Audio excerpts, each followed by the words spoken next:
Hi friends, welcome back to అక్క చెల్లి ఒక కూతురు. ఆడవాళ్ళందరికీ శ్రావణ మాసం అంటే చాలా ఇష్టం కదండి. అందులోనూ శ్రావణ మాసంలో పౌర్ణమి ముందు వచ్చే శుక్రవారం రోజున వరలక్ష్మి వ్రతం చేసుకొని ఆ అమ్మవారి ఆశీస్సులు పొందాలని ప్రతి ఒక్కరూ భావిస్తూ ఉంటారు. ఆ వరలక్ష్మి పూజ కోసం ముందు కొన్ని ప్లానింగ్స్, ప్రిపరేషన్స్ అన్నీ చేసుకుంటూ ఉంటారు కదండి.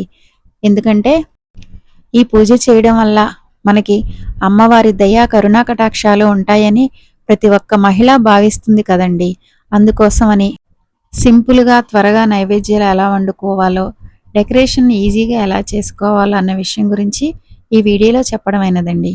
దీనికోసమని నా పాత వరలక్ష్మి శుక్రవారం పూజ యొక్క ఫొటోస్ ఉంటే దాన్ని ఇలా వీడియో రూపంలో చూపిస్తూ మీకు వివరిస్తూ ఉంటానండి. వీడియో క్లారిటీగా ఉండదండి, ఎందుకంటే ఫొటోస్ని వీడియో రూపంలో ఎడిట్ చేశాను కదండి. అందువల్ల క్లారిటీ తగ్గిందండి. దానికి కొంచెం క్షమించండి. ఇక్కడ ఇలాగ ముందు ప్రిపరేషన్స్ అని ఎందుకు చెప్తున్నానో చెప్పనా అండి. మన అందరికీ కొన్ని కొన్ని కోరికలు ఉంటాయి, కొన్ని చెయ్యాలి అని మొండి పట్టుదల ఉంటుంది. వాటిల్లో ఈ వరలక్ష్మి శుక్రవారం ఒకటి కదండి.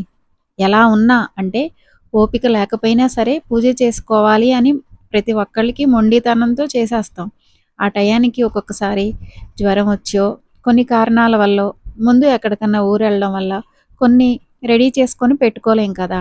అలాంటప్పుడు ముందు చేసినట్టు కాకుండా ఏదోలా ఈ సంవత్సరం వరకు కొన్ని నైవేద్యాలు కానీ కొంత అలంకరణతో పూజ చేసుకుందామా అని అనుకోము. ఎప్పటిలాగే మనం పెట్టే అన్ని నైవేద్యాలు పెట్టాలి అనుకుంటాము, అలాగే పూజ చేసుకోవాలి అనుకుంటాము. అలా మొండిగా పూజ చేసుకునేది ఈ ఒక్క శుక్రవారానికే కదండి. ఇలా ఎందుకు చెప్తున్నానంటే, ఒకసారి శ్రావణ మాసం కరెక్ట్గా శుక్రవారం టయానికి నాకు ఫుల్ ఫీవర్ అండి. అస్సలు ఓపిక లేదు. అయినా మొండి పట్టుదలతో అంతకుముందు సంవత్సరం చేసుకున్నట్టు నైవేద్యాలన్నీ వండుకొని పూజ చేసుకున్నానండి. నాలాంటి వాళ్ళు కొంతమంది ఉంటారు కదా. అంతేకాకుండా హౌస్ వైఫ్లు అయితే కొంచెం అటు ఇటుగా వండుకొని పూజ చేసుకుంటాం. కానీ కొంతమంది వర్క్ చేసే మహిళలకైతే ఎంత తెల్లవారుజామున లేసినా కొంచెం టైం అయిపోయి వాళ్ళు కంగారు పడతా ఉంటారు కదండి. అలాంటి వాళ్ళ కోసం ఈజీగా అంటే ఉన్న దాంట్లోనే కొన్ని ఎక్కువ నైవేద్యాలు ఎలా వండుకోవాలన్నది చెప్తానండి. ఏం లేదండి, మనం పూజ చేసుకోవాలనుకున్నప్పుడు ముందు రోజే మనము కలశానికి సంబంధించిన చెంబు, ఆకులు అంటే మామిడాకులు, తమలపాకులు అన్నీ పూజకు సంబంధించినవి తెచ్చుకొని అక్కడ రెడీగా పెట్టుకోవాలండి. అంతా శుభ్రం చేసుకొని అమ్మవారిని పెట్టే పీట వేసుకొని అన్నీ పెట్టేసుకుంటే అక్కడే మనం తెల్లారి గబగబా నైవేద్యాలు పొయ్యి మీద పెట్టుకొని ఈ అలంకరణ కూడా చేసుకోవచ్చు అనమాట. మనం ముందు రోజు కొంచెం ఎక్కువ టైం దీన్ని కేటాయిస్తే తర్వాత రోజు తొందరగా అలంకరణ చేసుకోవచ్చు. అందులో ఫస్ట్ మెయిన్ పాయింట్ అదండి. పూజకు కావలసినవన్నీ లిస్ట్ రాసుకొని అవన్నీ తెచ్చుకొని ఒక ప్లేస్లో అంటే మనకి వీలుని బట్టి మనకి అందుబాటులో ఉన్న ప్లేస్లో అన్నీ పెట్టేసుకోవాలండి. ఆఖరికి అమ్మవారి ఫోటోతో పాటు మనం కలశానికి పెట్టుకునేది అన్నీ రెడీగా ఉంచుకున్నాం అనుకోండి, అది టైం వేస్ట్ కాదు. రెండోది నైవేద్యాలు. రకరకాల నైవేద్యాలు వండలేము అనుకున్నప్పుడు మనము ఒక్కటే అన్నం ఒకటి ఎక్కువ వండేసుకొని అది కుక్కర్లో అయినా మామూలుగా అయినా వండుకొని తర్వాత దాన్ని 3 భాగాలుగా చేసుకొని ఒక భాగంలో ఉన్న అన్నంలో పసుపు, కొంచెం నిమ్మరసం కలిపి పక్కన పెట్టుకోవాలి.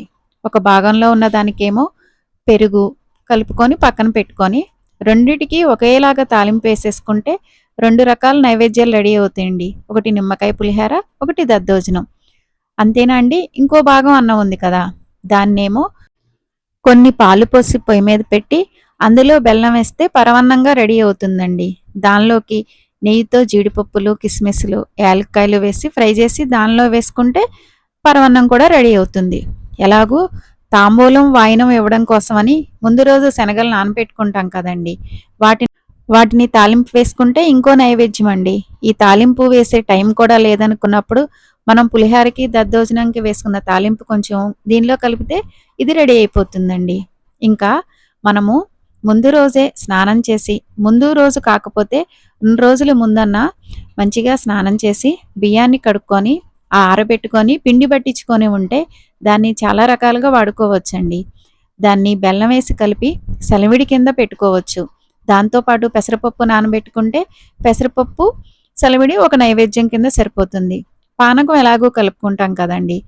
ఇంకొకటి ఉండ్రాళ్ళు. మనము పొయ్యి మీద నీళ్లు పెట్టి, బెల్లం వేసి, బెల్లం కొంచెం కరిగిన తర్వాత బియ్యపిండి వేసి ఉండ్రాళ్ళు చేసుకుంటాం కదండీ! వాటిని ఆవిరిలో ఉడికిస్తే ఉండ్రాళ్ళు, కుడుములు తయారవుతాయి గదండీ! అదొక నైవేద్యం. వాటిని చిన్న చిన్న అప్పాల్లా చేసుకొని ఆయిల్‌లో ఫ్రై చేసుకుంటే అవి అప్పాలవుతాయి. అదొక నైవేద్యం. వీటన్నిటితో పాటు బూరెలు గూడా వేసుకోవాలి అనుకున్నారనుకోండి, ముందు రోజు ఎలాగో మనము మినపప్పు నానబేసుకుంటాం కదండీ! ఆ మినపప్పుని గారెల కింద రుబ్బుకుంటే మనం బియ్యపిండి పట్టించుకుంటాం కదండీ! ఆ బియ్యపిండి కొంచెం ఆ మినపప్పులో కలిపితే బూరెలు వేసుకోవడానికి సరిపోతుంది. ఆ బూరెల్లో కూడా పూర్ణం పిండి తయారు చేయడానికి లేట్ అవుతుంది అనుకున్నప్పుడు మనం రవ్వ కేసరి స్వీటు నైవేద్యంగా చేస్తే అందులో నుండి కొంచెం హల్వా బూరెల కింద ఉంచితే హల్వా బూరెలు రెడీ అవుతాయండి. అదొక నైవేద్యం అనమాట. ఇవన్నీ చేయడానికి కూడా టైం లేదు అనుకున్నప్పుడు మనం ఇందాక కొమ్ము శనగల గురించి చెప్పాం గదండీ! అలాగే పెద్దయి పసుపు రంగులో శనగలుంటాయి కదా! వాటిని కూడా రాత్రిపూట నానబెట్టుకొని, ఉదయాన్నే ఉడకబెట్టుకొని తాలింపు వేసుకుంటే అదొక నైవేద్యం.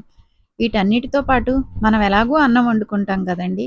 ఆ వండిన అన్నమన్నా ముద్దపప్పు ఏసి అది గూడా అమ్మవారికి నివేదించవచ్చండి. గారెలు వేసుకున్నాము. పూర్ణాలు వేయడానికి టైం లేదు. అప్పుడు ఏం చేయాలనుకుంటున్నారు? ఆ గారెల పిండిని కొంచెం ఉంచుకొని, దానిలో మనం ఎలాగో బియ్యపిండి పట్టుకున్నాం కదండీ! అది కొంచెం కలుపుకొని, మామూలుగా పునుగులేసుకున్నట్టేసుకున్నా అదొక నైవేద్యం. ఇలాగ అమ్మవారికి ఆయిల్‌లో వేపిన నైవేద్యాలంటే చాలా ఇష్టమంటండి. వాటితో పాటు శనగపిండి గూడా ఇష్టమని పూర్ణాలు పెడతామనమాట. మనం ఇక్కడ పూర్ణాలు చేయలేదే అని అనుకున్నప్పుడు, మనము శనగపిండిని తెచ్చుకొని, దాన్ని నెయ్యి వేసి ఫ్రై చేసుకొని, కొంచెం బెల్లం పాకం పట్టుకొని, ఆ బెల్లంలో శనగపిండిని వేసి, మనము సున్నుండలు ఎలా చేసుకుంటామో అలా అండి. లడ్డూలా చేసుకొని, అది గూడా అమ్మవారికి నివేదించవచ్చనమాట. అదొక స్వీట్ అండి. అది గూడా ఈజీగా అయిపోతుంది, తొందరగా అవుతుంది. వీటితో పాటు అన్నం ఎలాగో వండారు గదా! తాలింపులో కొబ్బరేసుకొని, కొబ్బరన్నం గూడా పెట్టొచ్చండి. అది గూడా ఒక నైవేద్యం అనమాట.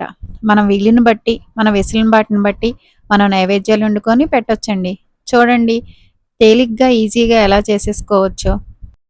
ఇంకా అలంకరణ. అలంకరణ చేసే టైం లేనప్పుడు మనం కంగారు పడాల్సిన పనేం లేదండి. అమ్మవారి ఫోటో పెట్టుకొని, చక్కగా కలశం పెట్టుకొని, ఆ కలశానికే అమ్మవారిది ఫేస్ పెట్టుకొని పూజ చేసుకున్నా నిండుగా ఉంటదండి. ఒక సంవత్సరం నేను అలాగే చేశానండి. చెప్పాను కదా! జ్వరం వచ్చింది. అమ్మవారికి చీర కట్టుకొని నిలబెట్టే అంత ఓపిక లేదు అని. ఆ సంవత్సరం ఇలాగ అమ్మవారిని కలశానికే అమ్మవారి ఫేస్‌ని కట్టుకొని మంచిగా పూజ చేసుకున్నానండి. ఇంకా ఈ పూజలో మెయిన్ కావాల్సినవి మట్టి గాజులండి. ముందే మట్టి గాజులు కొనుక్కొని ఉంచుకుంటే మన చేతులకి నిండుగా వేసుకొని పూజ చేసుకోవచ్చు. వచ్చిన ముత్తైదులకి చక్కగా మట్టి గాజులు వాయనం ఇవ్వచ్చు. ఈ వరలక్ష్మి శుక్రవారం పూజకి ముందుగా కావాల్సింది శుభ్రత అండి. అమ్మవారికి శుభ్రత, శుచి అంటే చాలా ఇష్టం. తర్వాత అలంకరణ. మనము ఎంత పువ్వులతో వీలైతే అన్ని పువ్వులతో పూజ చేసుకుంటే అమ్మవారు కళకళలాడిపోతూ ఉంటారండి. ఈరోజు ముందు రోజు కూడా నాన్ వెజ్ జోలికి వెళ్ళకుండా ఉంటే చాలా మంచిదండి. మనము ఈ పూజని లక్ష్మీదేవి అనుగ్రహం కోసం చేస్తున్నామంటే కేవలం డబ్బు కోసం కాదండి. డబ్బుతో పాటు సౌభాగ్యం, మనం ఆనందంగా ఉండటానికి కావాల్సినయన్నీ ఆ అమ్మ ఇస్తదండి. అందుకే ముందు ఈరోజు మన భర్త ఆశీస్సులు పొందాలండి. పూజ అయిన తర్వాత భర్త పాదాలకి నమస్కరించి అక్షింతలేపించుకోవాలండి. ఆయన దీవిస్తే చాలు మనకు అమ్మవారు దీవించినట్టే. ఆ రోజు సాధ్యమైనంత వరకు సాయంత్రం పూట టిఫిన్ చేస్తే చాలా మంచిదండి. వీటన్నిటితో పాటు పూజ అయిన తర్వాత అమ్మవారిని శుక్రవారం రోజు సాగనంపకూడదు కదండీ! అందుకే శనివారం రోజు ఉదయాన్నే లేసి మళ్ళీ మనము అమ్మవారికి చక్కగా పూజ చేసుకొని, పెరుగన్నం ఉప్పు లేకుండా నైవేద్యంగా పెట్టి, అప్పుడు అమ్మవారిని కదిల్చి, అప్పుడు అమ్మవారిని పంపాలండి. అంతేగాని శుక్రవారం రోజు అమ్మవారిని అసలు కదల్చకూడదండి. ఆడవాళ్ళకి ప్రాబ్లమ్స్ ఏమైనా వచ్చి శ్రావణ శుక్రవారం అంటే వరలక్ష్మి శుక్రవారం రోజున పూజ చేసుకోలేకపోయామనుకోండి, మళ్ళీ మూడో శుక్రవారం రోజు పూజ చేయకూడదంట. నాలుగో శుక్రవారం రోజున వరలక్ష్మి వ్రతం చేయవచ్చంటండి. ఆ వరలక్ష్మి వ్రతం చేసుకున్న రోజున సాయంత్రం ముత్తైదువులందరినీ పిలిచి తాంబూలం ఇచ్చి వాళ్ళతోటి అక్షింతలు వేయించుకొని వాళ్ళ ఆశీస్సులు తీసుకోవాలండి. ఇక్కడ వచ్చిన వాళ్ళందరినీ లక్ష్మీదేవి స్వరూపంగా భావించి వాళ్ళతో అక్షింతలు వేయించుకోవాలన్నమాట.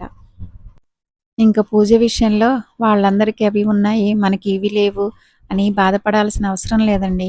మనకున్న దాంతోనే లక్ష్మీ అమ్మవారికి చక్కగా పూజ చేసుకోవచ్చనమాట. పువ్వులు కూడా వెండి పువ్వులు లేవే అని ఫీల్ అవ్వాల్సిన అవసరం లేదండి. అసలు వాటికి వాసన ఉంటుందా అండి? సహజమైన పూలకే వాసన ఉంటుంది కదా! వాటితో పూజ చేస్తేనే అమ్మవారు అనుగ్రహిస్తారు.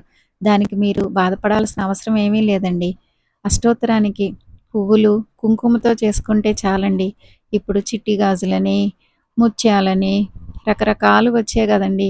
అవి ఉంటే చేసుకోవడం, లేకపోతే కుంకుమతో చేసుకుంటే సరిపోతుంది కదండీ! ఒకప్పుడు అసలు ఇవన్నీ ఉండేయా అండి? ఓన్లీ పువ్వులు, లేకపోతే కుంకుమ వీటితోనే గదా చేసుకునేవాళ్ళం. అసలు అమ్మవారి అలంకరణలు కూడా ఏం చేసేవాళ్ళమండి? కలశం పెట్టుకునేవాళ్ళం, అమ్మవారి ఫోటో పెట్టుకునేవాళ్ళం, చక్కగా పూజ చేసుకునేవాళ్ళం. ఇప్పుడు మనకి ఆడంబరాలు ఎక్కువైపోయాయండి. అలంకరణ కోసం ఎక్కువ టైం అంతా వేస్ట్ చేసేస్తున్నాం. పూజ చేసుకునేటప్పటికి ఓపిక లేకుండా అయిపోతుంది. అంటే చేసేవాళ్ళని ఉద్దేశించి కాదండి. నేను అలంకరించుకుంటాను. నేను అమ్మవారి అలంకరణలో ఎక్కువ టైం వేస్ట్ చేస్తానండి. అసలు మాట వరుసకి చెప్తున్నానండి. వెండి పువ్వులున్నాయి. వాటినేం జేస్తానంటే అండి, కొన్ని వాటిని పువ్వులకి గుచ్చి పూజ చేస్తాననమాట. అవి మా అత్తగారు మాకు గిఫ్ట్‌గా ఇచ్చారండి.